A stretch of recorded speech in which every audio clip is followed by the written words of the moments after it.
Good afternoon. I'm Scott Nanick, the Calaveras County Superintendent of Schools, and welcome to our Career Talks Day. Before we get started and I do introductions, I want to make a real special announcement. I got word this week from Columbia College Foundation that the Promise Scholarship, starting in the fall of 2020, will be expanded to cover all students graduating from any high school in Calaveras County and will include your first 2 years of tuition at Columbia College for free. So make sure you ask your guidance counselors about the Promise Scholarship. It's a huge opportunity to save some serious money in your college education. Today we have with us, first up will be Steve Walensky. He's the board chair for CHIPS, and that's the Calaveras Health Impact Product Solutions program. And Steve has been doing this for almost 14 years now. We appreciate him being here. Next up will be Bonnie Porter. Bonnie's a student at Columbia College in their Forestry, Natural Resources, and Water Management program. And last will be Shane Warner. He's the Fire Technology Program Coordinator at Columbia College and oversees the fire program. So we'll get started, and I'm going to ask Mr. Walensky to kick us off. Thank you.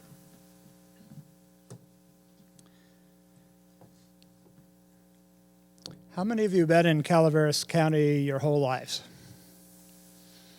All right, so you've seen some interesting times economically around here and job-wise. Calaveras County's had a lot of booms and busts. And the first one that I read in history was the gold rush, where we had in my area of the northern part of the county 8 years of boom, followed by a 100-year bust. We got into logging, and there was some significant boom times. There were 22 mills in my area, up in the Blue Mountain part of west of the Calaveras County. That lasted about 40 years, and due to some cut and run and a boom followed by a total closure of all the mills, part of this county became one of the most poverty-stricken areas in the Central Sierra. And some of you have probably heard about that, although you live in a different part of the county. What happened then was we did housing for a while, just in time for the housing bust. And so what we wound up with was guess what our biggest export from Calaveras County was? Anybody got a guess? Well, no longer. Actually, it was our kids. Yep. If you wanted a job after high school, or if you wanted a job after college, this was a pretty hard place to get a job in. This was during the 70s, 80s, 90s, year 2000. That kind of boom and bust, in our view, has to end, and that we have to convert from a resource extraction-based economy to an economy that actually is restorative. Stewardship of the Sierra and stewardship of the Range of Light is the proper role for people who live here. And it should keep our kids here if they want to be part of a new form of an economy that takes a look at what happens to forests after you do nothing for 40 years. What you get is something like the Butte Fire. How many of you were here for that? How many of you were evacuated from your homes? How many of you lost your homes? Yeah, well, in my part of the county, we had over 1,000 people involved in loss of their place of living. So what do we do about it? If the forests are overgrown because we haven't been doing any kind of thinning, and if nobody's been putting money into it, it leaves our communities both bereft of jobs, but also an environment that's going to hell in a handbasket, and a forest that winds up being a danger rather than a pleasure and a recreational opportunity for people here. So CHIPS has been formed to try to do something about that. And we're putting, at first, unemployed people who are hard luck folks, back to work on forest restoration, meadow restoration, watershed stewardship. Did you know, by the way, that the McCallamy River supplies water for 1.4 million people downstream? They think their water comes out of a tap. It actually comes out of a watershed that is forested, where meadows actually provide a good part of that water in a year-long process. That's deteriorated because cattle have overgrazed the streams that go through the meadows. We're busy restoring that. We're restoring cultural sites. For 10,000 years, the Miwok people around here actually did good forest stewardship, and they had cultural sites that are now being pillaged and otherwise overgrown with invasive species.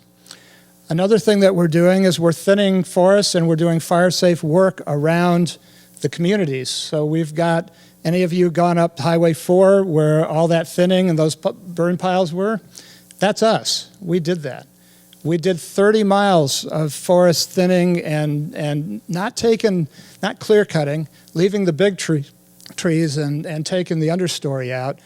That's our crews. Up Highway 88, anybody gone up View 88 to Tahoe? Maybe some of you. Well, all those piles and all of that work, all that thinning, that's CHIPS. That's our people. That's Calaveras County youth and others going back to work in the forest doing restoration and stewardship. Some of you probably don't know, but where the Butte Fire was stopped in the Glencoe area and short of West Point, Wilseyville, and Railroad Flat, those towns were going to burn except for a fire break that was 1.5 miles long that CHIPS had actually done a couple of years before. All the homes in front of that were saved, and that's where fire assets got in and managed to stop with a 3,000-foot hose lay and good air attack. That's where the fire stopped, short of burning those 3 towns. So we feel we make a contribution. We feel that we have a chance to employ a whole lot of people. We've brought in over $25 million in grants and contracts and agreements for the U.S. Forest Service, BLM, and private lands here since we began. And the goal, again, is to employ people on a sustainable basis, restoring the forests that are so messed up, making safer communities, and including the following benefits: better water over a longer period of time coming out of restored meadows, forests that are fire resilient and healthier with habitat and the opportunity for the species that we've nearly wiped out to come back. Fire safe work around our communities and around homes, carbon sequestration, which increases with healthy forests, and we're also building a 3-megawatt power plant using wood waste. The thin wood coming out, small diameter wood, needs a place to go, and jobs can be created around using wood to produce power.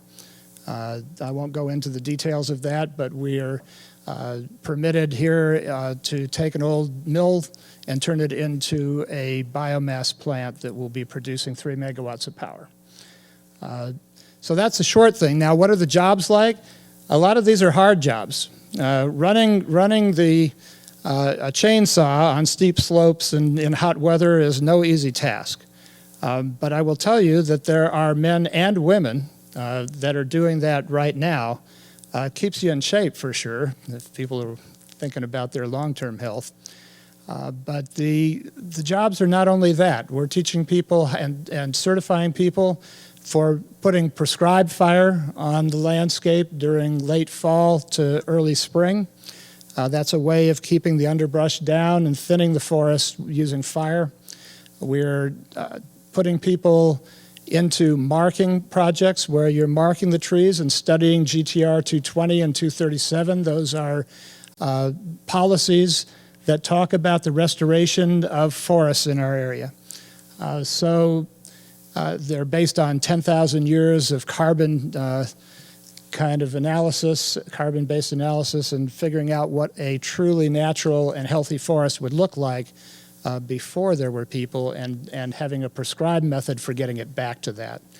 Now, this is probably boring the heck out of you, but the jobs are exciting. We're working in Yosemite, we're working in Lake Tahoe, we're working all up and down the McCollum River, and we're working up Highway 88 and Highway 4. So there's jobs, and we transport people to work. We get you certified. If you're completely fresh and starting, you have a couple of months where you work at about $14 an hour. It goes up to $26 an hour. You'll get transported to and from work at pickup sites, so you don't even have to have a car. So it's a good first job if you don't happen to have your own transportation. But it also gets you the opportunity to get many certifications along the way to getting jobs in the U.S. Forest Service. A number of our people have moved to that direction. Some have moved to CAL FIRE and local fire department employment. Some have moved to doing commercial logging in the places where that's happening. Some have learned heavy equipment operation and mechanical work, keeping our fleet going and keeping our various pieces of equipment going. So there are a number of different kinds of career tracks that can happen through this. I'll leave it to others to talk about what you can move up to, but I can tell you that there's a new economy and millions of dollars now from the state and from federal sources that are going to create more jobs than we have people to fill. Right now, CHIPS has 8 positions open. And if you're 18 or above, and some of you are headed in that direction, you'd be hired if you're ready and able. It's a quick process and you can be deployed quick. If you like working outdoors, that's the thing to do. When the cogen plant begins, we'll be hiring at least 15 plant operators, and that's something that we will train you how to do, and that's indoor work, and it's running the power plant. So you can see a whole new forest strategy where we're going to be stewards of the range of light. We're going to fix all the mistakes or some of the mistakes that have been made in the boom and bust economies over the last 100 years, and we're going to get this right around here. If you have an interest in doing that, we're interested in working with you and figuring out a career path that you can take, and we would hire you if you were 18 and you met me right after this, you'd be on work the next day. So lots of openings. Question is whether we're ready to step up and do this work. Questions? Yes. Question from our remote location. What is a major Hi, cause? Calaveras. Hi. That's my territory, by the way. I hate to say it, but in this context here. What is a major cause of fires? Oh boy, that's a terrific question. I'm going to give you a multiple answer on this. Part of the cause of fires is the fact that we have had as a strategy, different from the Miwok people who had prescribed fire around their villages and through in the time of year where it wouldn't burn catastrophically through their area. They were using fire for 10,000 years to clear the understory. When we logged the forest and then did nothing in between, we had an even-aged forest, not multi-storied, so it's an unhealthy forest to begin with too many straws in the drink, so to speak, and a forest that when you have a drought, half of it dies. The bug kill that you saw over these last number of years was a big feature of that. Climate change is another thing that is making a big difference, and we're having to adjust what we do in the forest because we're having warmer, less snow, warmer summers, and sometimes extreme drought. But I will tell you that in answer to your question, the thing that probably has the biggest effect is that for years, rather than accept nature and the small fires that lightning used to cause in a healthy and diverse forest, when we don't do anything or we suppress fire over a 70 to 100 year time, our success, CAL FIRE being the greatest fire suppression organization in the history of the planet, but when they're so successful that nothing burns over that many years, and we stop doing any thinning or any work on the forest, what we gradually develop is way too many fuels in way too concentrated form in more and more extreme conditions, and we burn. And the Paradise Fire, which should be an alarm to all of us who live in forested areas, is something that we can't afford any more of, and we need to accelerate the pace and scale of the work that CHIPS and others are doing. Thank you, Mr. Walensky. Next up, we'll get back to him towards the end.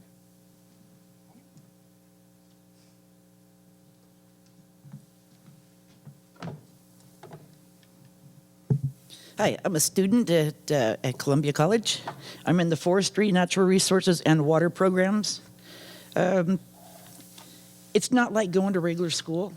A lot of your classes, you're out on field trips.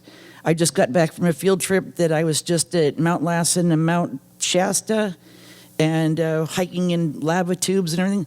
There's a lot of classes that we have that, because we want you to be really well-rounded, that you know everything from the soil all the way to the sky on how the world is really working. So these classes, they help prepare for immediate employment and entry-level jobs that are related to forestry and natural resources. Each of these can be turned into a certificate, which basically it only takes about a year to get a certificate. And that doesn't include things like taking your English and your history and everything else. If you take all your general eds, then you'll move on and be able to get your associate's degree.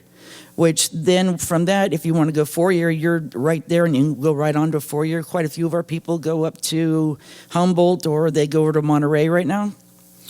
So we have lots of different classes. We have like natural resources conservation. You're learning how the ecosystem works.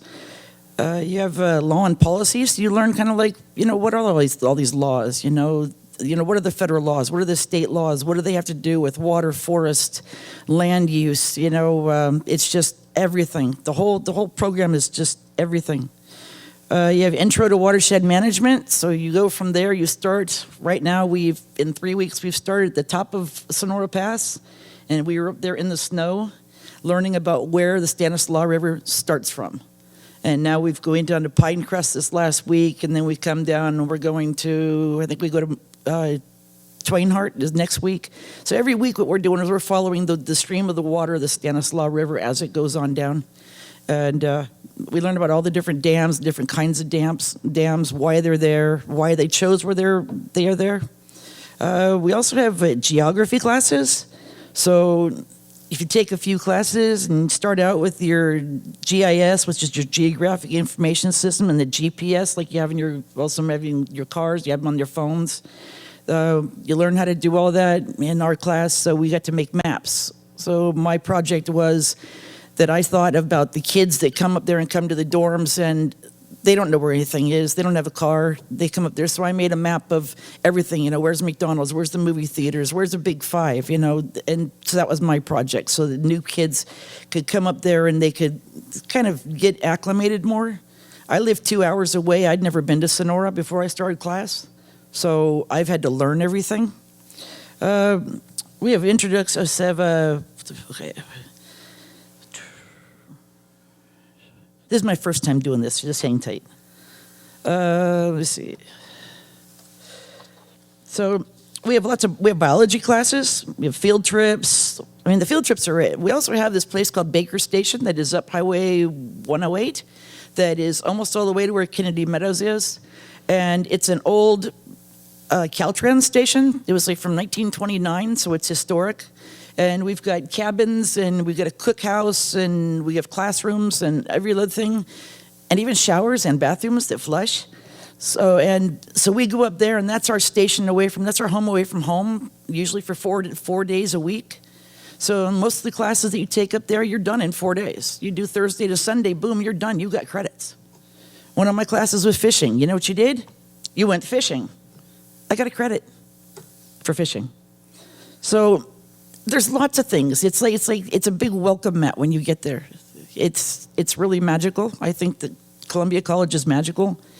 And if you're thinking of anything near doing things outside, and even if you don't want to do things outside, you want to be behind the scenes, you want to be a biologist in a lab or something, this is where you can start. It all goes together. It's just a big puzzles. That's all that life is puzzles.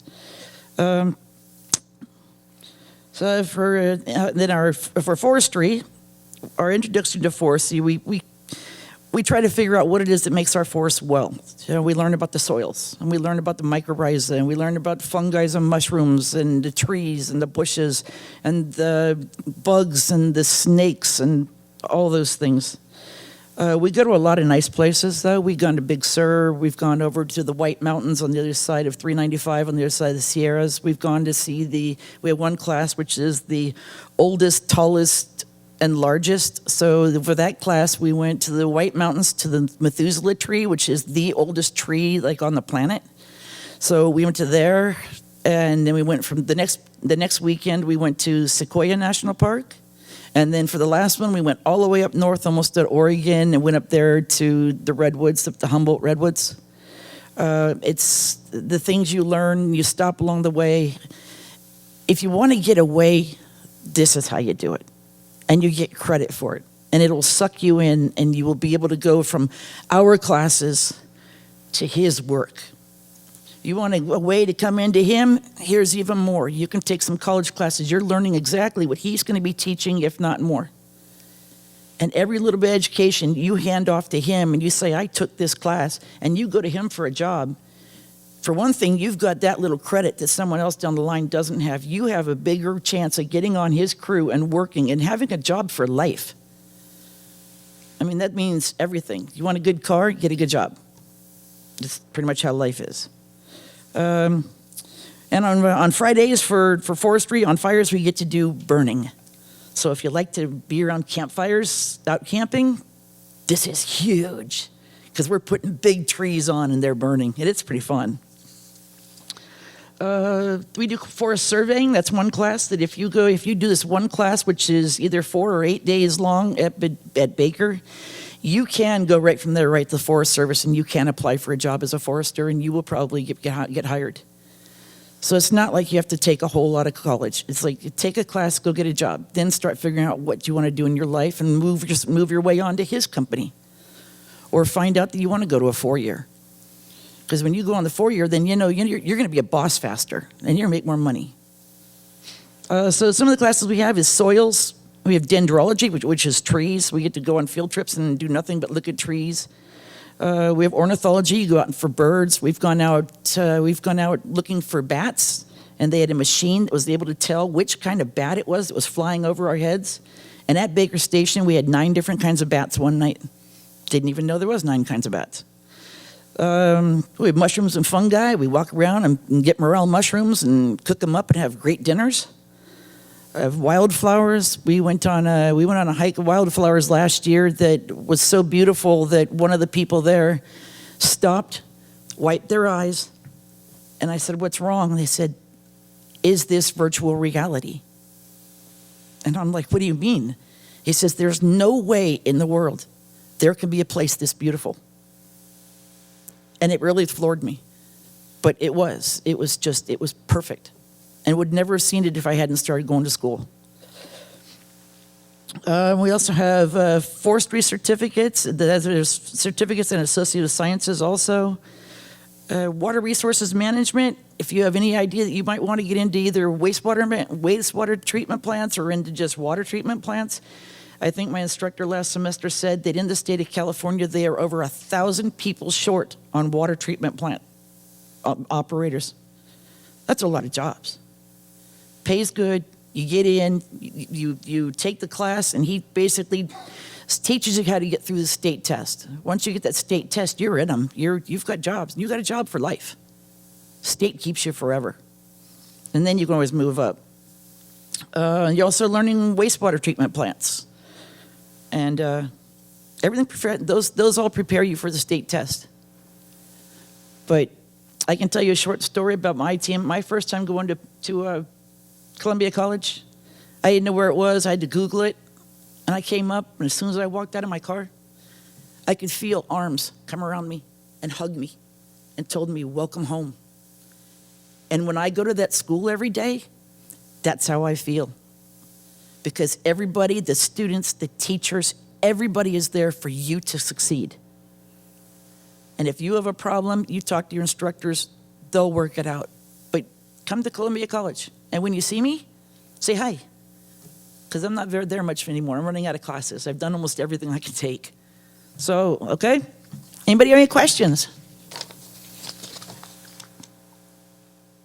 None? We'll get to more as we get further on. Now for fire.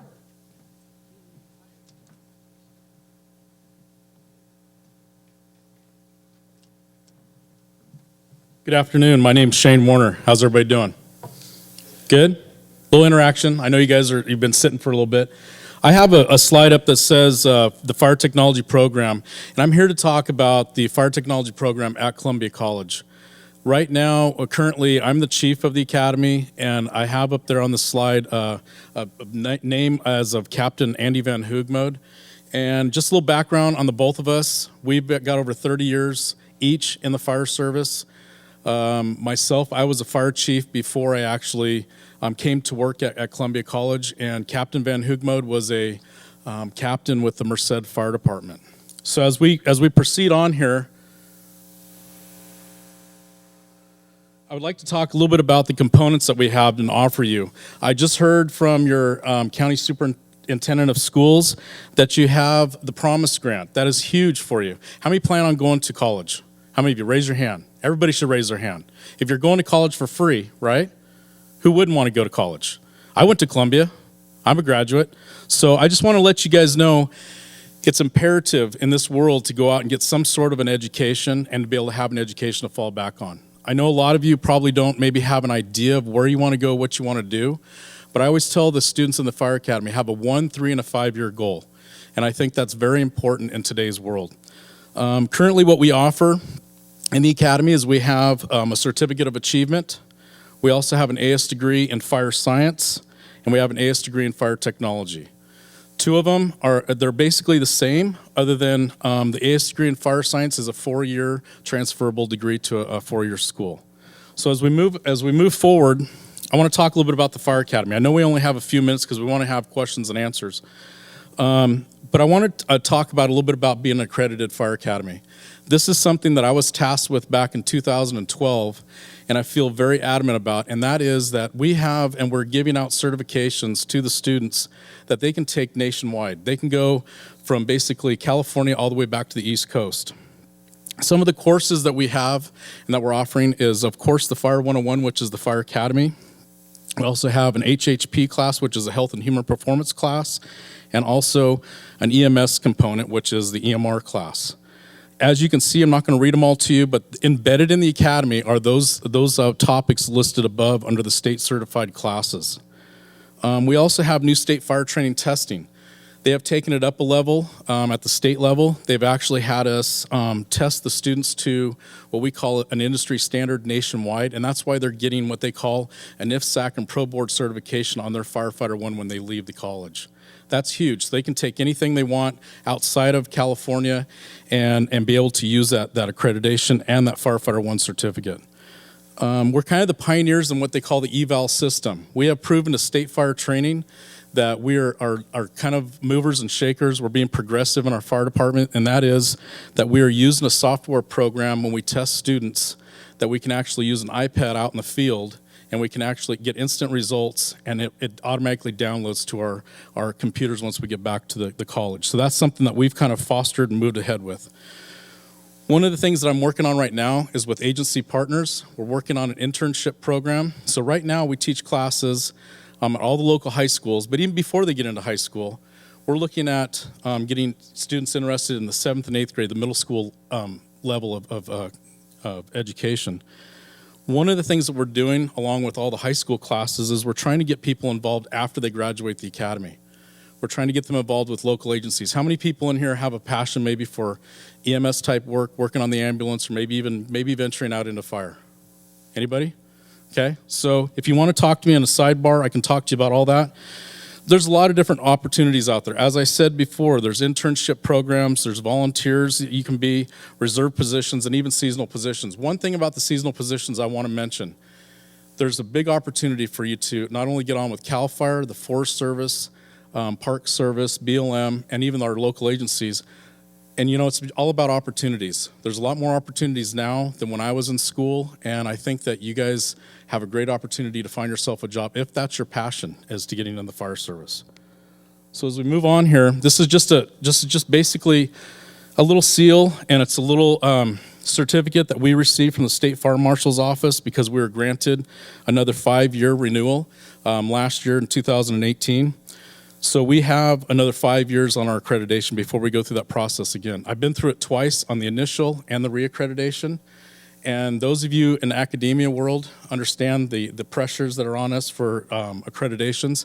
I didn't know that until I got wrapped up in it. And it's a lot of data. It's data driven. It's our best practices out in the field. So that's how they rated us, and we became approved through the State Fire Marshal's office. We also do, periodically we'll do, did I skip ahead? I think it might have. Let me go back one if I can. Oh. Okay, so we have our agency partners. We have a bunch of lists up here. I'm not going to name them all to you, but that's mainly Tuolumne County side. We have a whole bunch of agency partners on the Calaveras side. I wanted to show this to you because these are the people that are actually working with our academies as we speak. We go to a lot of these facilities. Right now, the academy is actually down at the prison, Sierra Conservation Center, and they're doing ladder training currently. So we utilize all these facilities. That's why I put them on this slide. That's not to say that we don't use anybody over here in Calaveras. What I mean by use is we interact with them. We're giving them internships. We're giving them people for their volunteer programs. And then they'll also become certified and actually getting degrees within our scope of practice. So I just wanted to list those agency partners that we have. And then also I wanted to talk a little bit about our career day. We just had a career day last Friday at Sonora City. This was made up of a physical agility that you will see in an agency, such as getting a job in the fire service. One of the things they do is they practice cover letters, resumes, and they talked about just going through an interview process. And a lot of you, how many of you have ever taken and had an interview? So whether it went good or whether it went bad, these are things that we kind of tool up and help you through. They got to climb the aerial, which is in the far right picture there. We do a lot of training such as, 1 minute drill, getting into your personal protective equipment. So there's a lot of good things that we've been doing with the Academy. One of the other things that we do is as you're driving down Highway 108 going towards Oakdale, we have an Adopt a Highway project. We go down there and we pick up a lot of garbage along the highway. We also support a local blood drive. Jordan Reyes used to work for me personally. He was working for the Forest Service when he was in a bad accident, killed him in this accident, and during the time that they were trying to revive him, a lot of blood was used. So the family has supported this blood drive for probably about 6 years now. And we also have a scholarship dinner that we'd put on at the college to help benefit the program. All this stuff right here is something that your employers, your future employers are going to be looking at and wanting you to have as far as experience. Why do you guys think that community service is a plus? What does that show you about your inner person to your employer? Outgoing, okay? And that you're wanting to be there for your community. There's nothing better than having that on your resume. So that's one of the values that we have in our program is that we do a lot of community service events. Okay, so real quick, if I can talk a little bit about, did I move that the right way? Yes. So articulation agreements. Basically, we have college career, what they call them CCAP. It's college career access pathways. We have pre-apprenticeship programs. We have a recruitment campaign through CAL FIRE that we do a lot of our rehires with, and we grab more students that way. We're teaching Fire 1 at the Pine Grove Youth Detention Facility right over here in Amador County, and we teach a lot of them at the Sierra Conservation Center as well as Mount Bullion. We have a lot of articulation agreements, which means that we have agreements with other high schools to put on some of these classes through Columbia College to be able to give them units for that. And the last thing that I have is just our future goal eventually up at Simons Field, sharing it with Forestry on our campus, is we want to eventually build, and this is kind of like my view for academia, is our view out of the training tower once it's built. So this is kind of another way of subliminally putting something out there, because we've been wanting a training tower that could be cohabited with forestry, natural resources, GIS, and also with the fire department. So hopefully I've kept within the timelines that give us a little bit of question and answer period here. So I didn't mean to rush through it, but I think that probably be worth it. We have a remote question from Justin. Justin says, in the fall, I start my internship at San Andreas Fire, and I was wondering how easy it is to transition from working at a firehouse to a fire class. That's a good question. So you're learning, it's Justin, correct? Is that the name? Okay, Justin, I want to address that. Yes, that will be beneficial to you because you're already working in a capacity in which we're teaching you how to become a firefighter and work at the firehouse. One of the things that's going to be challenging is that you're going to have to leave work, you're going to have to come to school, but you're already learning a lot of those trades that we actually instruct in the Fire Academy, and that is how to cook, how to clean, And that's a big thing within the firehouse is cooking, cleaning, and taking care of and being good with the equipment, taking care of your equipment, and just moving forward. So the challenge is spending 8 hours in a classroom. That's what's tough. That's going to be the challenge for them.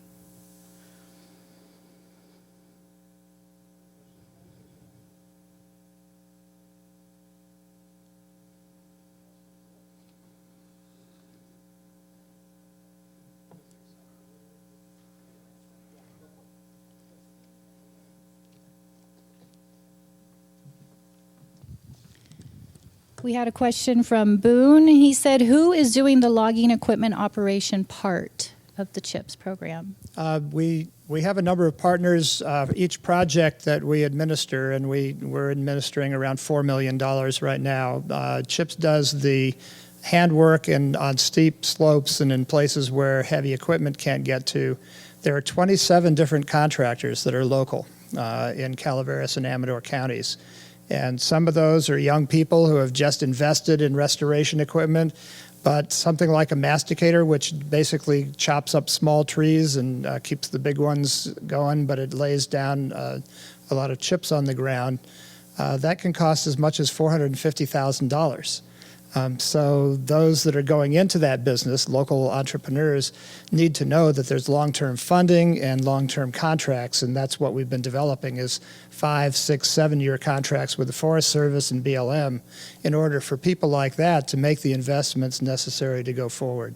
But it's the short answer to the question is there are 27 different local companies, and many of them are looking to put people on. So that's another area of equipment operation. Feller bunchers, masticators, a number of skid steer, things that are pulling logs out with a gentle footprint so you're not churning up the ground. Things that are all part of a restoration economy are now coming into play in Calaveras, and for the first time, we're not mothballing forest equipment. We're actually restoring some of it and buying new things with a whole new approach.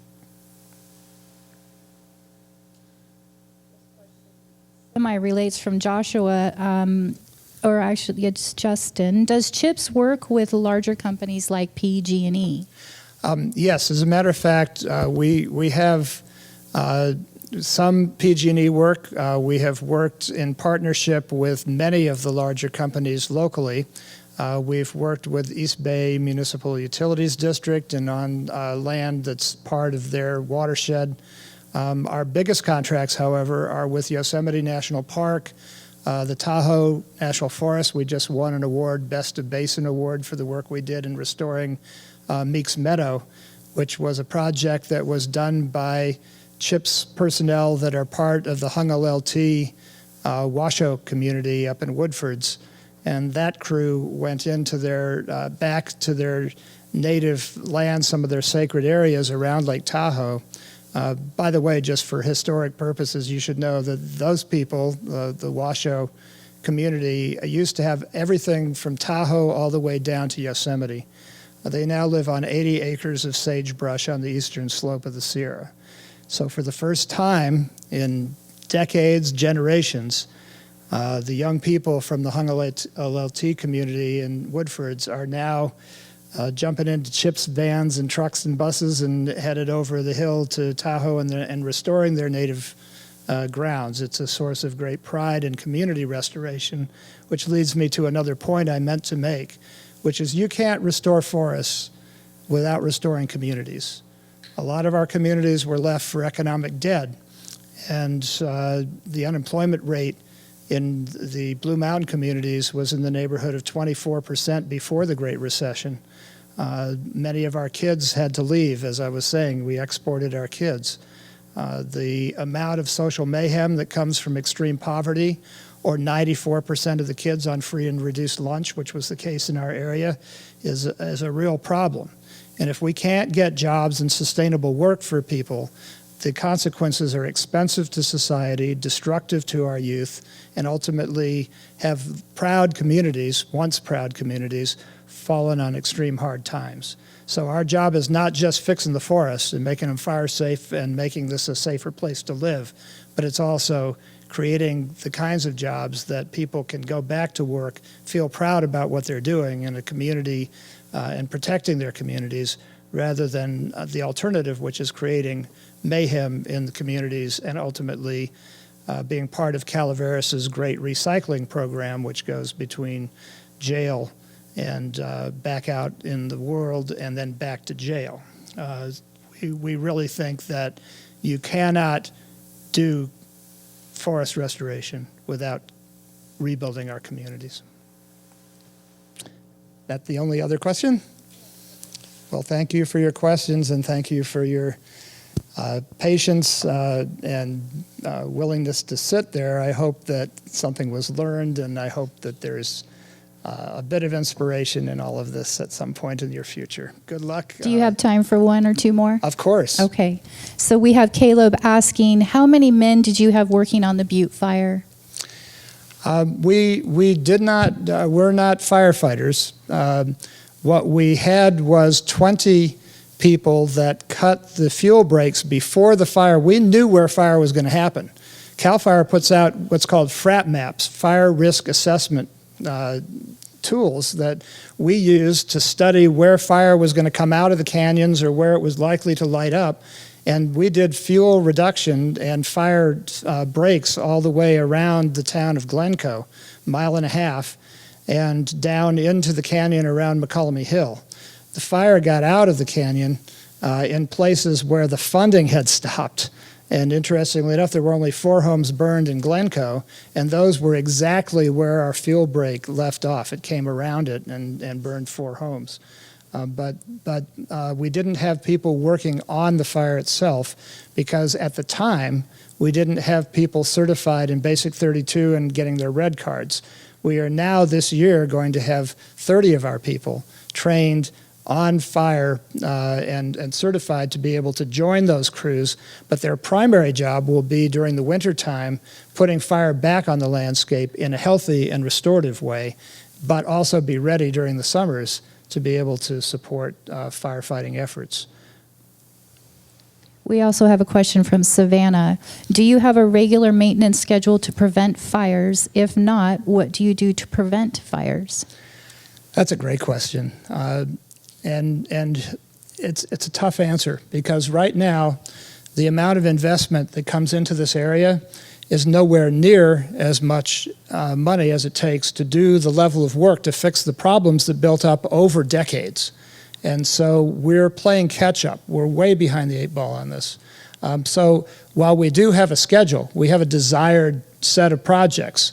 They go all the way up Highway 4. They cut across 80 miles from Arnold all the way to Pioneer. And those are fuel breaks that would allow us to protect ourselves from the most dangerous fires, which in this county come actually from the east during September and October when the wind direction shifts. I'm told today, actually just a minute ago, that right near where our crews are working, a fire has started along Highway 88. And that's the kind of situation that if we had high winds today coming this way, it would quickly descend on some of our towns. So we're cutting an 80, our plan, our long-term plan, and we've done quite a few miles of this already, is to do an 80-mile break across the eastern side of our towns, east of Arnold, east of Pioneer and Buckhorn over on the other side in Amador County, and connect that so that we have a consistent fire break here. We're also taking the dozer lines that were done during the Butte fire to protect San Andreas, and over here, Angels Camp all the way up to Murphy's and Arnold. We're using those dozer lines to make permanent fuel reduction and fire breaks so we have protection from the west. Our hope is that long term, it won't just be fuel reduction, but a healthy forest covering 330,000 acres. And money has begun, the state of California is doing work unlike most places in the country. They put more money into fuel reduction and fire safe and forest health than any time in my lifetime. And this last few years, CAL FIRE has been putting a lot of money into this because they recognize, just like healthcare, prevention is a whole lot less costly than what you do in an emergency. We spend $1 billion a year in fire suppression, and we're only still paying a few million in the kinds of restoration and forest health projects. We need to reverse that so we don't have these big fires. Let me add one other thing. We supply, as I said before, 1.4 million people with water, and the health of the forests depends, the flow of that water depends on healthy forests, healthy meadows, and a good, well-managed water system. Why do the people down there not know that their water comes from the Sierra? They think it comes out of their tap. There's very little investment from the people using our water. And I liken our area to a colony. We sell our resources cheap and we buy other things high, but we should, instead of selling our water for nearly nothing, what we should be doing is having a stewardship fee. If it was 10 cents per person per month in the East Bay, that would provide nearly $3 million per year for work that would employ people here to catch up on and answer that question in a better way than I just did. We need at least $8 to $10 million a year to be able to get this watershed and our forests back to health. And right now, we're at about a third of that, and we're doing the best we can with that.